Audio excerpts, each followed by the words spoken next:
Hi everyone, আজ তোমাদের সঙ্গে এমন একটা রেসিপি শেয়ার করব যেটা আমাদের সকলেরই খুব পছন্দের।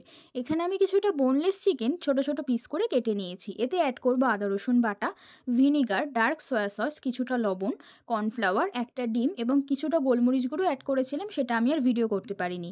তো এইভাবে চিকেনটাকে খুব ভালো করে ম্যারিনেট করে মিনিমাম 30 মিনিটস আমরা ফ্রিজে রেখে দেবো। এরপর অপর একটি বাটিতে কিছুটা tomato ketchup, green chilli sauce এবং সয়া সস দিয়ে একটা মিক্সচার বানিয়ে রেখে দেবো। আরেকটা বাটিতে কিছুটা ভিনিগার, তার মধ্যে কিছুটা চেরা কাঁচা লঙ্কা রেখে দেবো। এতে ফ্লেভারটা খুব ভালো আসে। এরপর রিফাইন্ড অয়েলে চিকেনগুলোকে দিয়ে খুব সুন্দর করে ডিপ ফ্রাই করে চিকেন পকোড়া বানিয়ে নেব।